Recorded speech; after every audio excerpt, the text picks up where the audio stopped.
Tournament শুরু হওয়ার পরে আজকেই বোধহয় শীত একটু বেশি লাগছে সবার। একই সাথে আজকের ম্যাচই ছিল সব থেকে গুরুত্বপূর্ণ। আমার ডান পাশে যদি একটু দেখাই, ড্রেসিং রুমের উপরে খুব বড় করে লেখা রংপুর ডিভিশন, যারা এই টুর্নামেন্টের প্রথম ফাইনালিস্ট। এবং একই সাথে আমি যদি আস্তে আস্তে আমার ক্যামেরাটা একটু ডান দিকে নিয়ে যাই, মাঠে যে প্রস্তুতি চলছে উইকেটের, সেই উইকেটের প্রস্তুতি দেখতে দেখতে আমি আসলে একটা গল্প বলতে চাই। আজকের এই উইকেটটা কিন্তু অন্য দিনের উইকেটগুলোর মতো ছিল না। আজকে আমরা লো স্কোরিং ম্যাচ দেখেছি, 110 রানের ম্যাচটাও কতটা কঠিন হতে পারে শেষ ম্যাচে আমরা সেটা দেখেছি। অনেকে হয়তোবা এই লো স্কোরিং ম্যাচ দেখে মনে করবেন যে আজকের আসলে এই পুরো ব্যাপারটা উইকেট কেন্দ্রিক ছিল, কিন্তু আসলে তেমনটি নয়। আমি কিন্তু যখন আসলে এই যে ভিডিওটি করছি তখন কিন্তু আসলে সন্ধ্যা কেবল নেমেছে, এখনও আমার পেছনে আমি দেখতে পাচ্ছি যে আকাশে কিছুটা আলো এখনও আছে।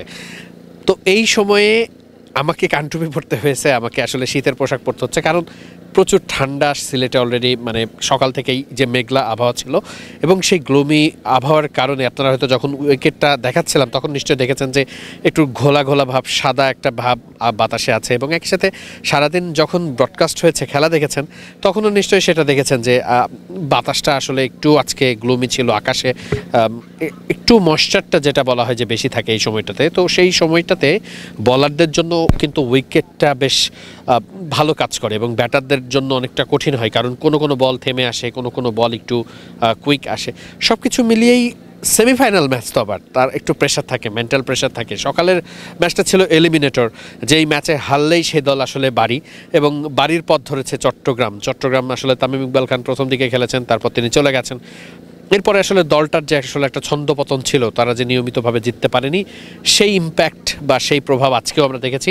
আর অন্যদিকে ঠিক বিপরীত চিত্র খুলনা শেষ 4 ম্যাচে টানা জয়ের মধ্যে আছে, একের পর এক তারকা তাদের দলে আসছে বলে শোনা যাচ্ছে।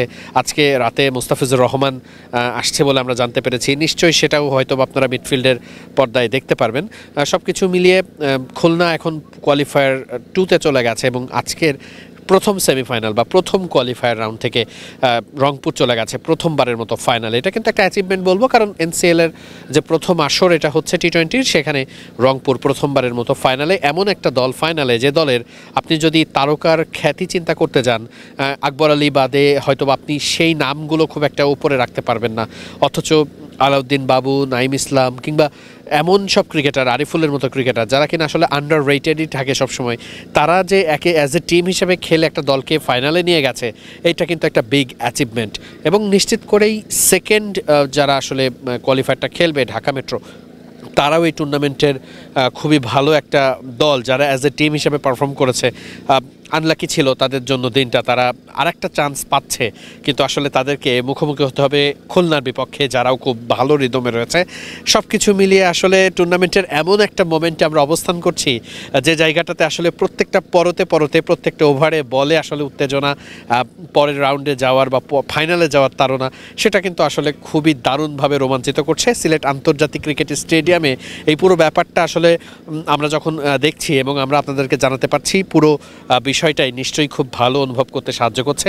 আপাতত এটাই ছিল আপডেট, এবং উইকেট নিয়ে আমি আসলে যতটুকু আপডেট আপনাদেরকে এখন দিতে পারি, যে ওয়েদার যে আপডেট সেটা বলছে যে আপাতত 1-2 দিন এরকমই কন্ডিশন থাকতে পারে। সেক্ষেত্রে আসলে ওই যে 200 বা 220 রান বা 190 রান যে ধরনের পার স্কোর আমরা আসলে এই সিলেটে দেখেছি এবারের এই টুর্নামেন্টে, সেটা হয়তোবা খুব একটা দেখা নাও যেতে পারে।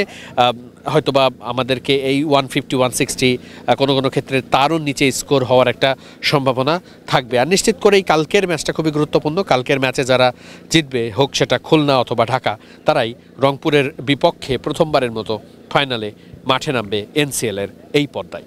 সিলেট আন্তর্জাতিক ক্রিকেট স্টেডিয়াম থেকে ওয়াহিদ মুরাদ, মিডফিল্ড।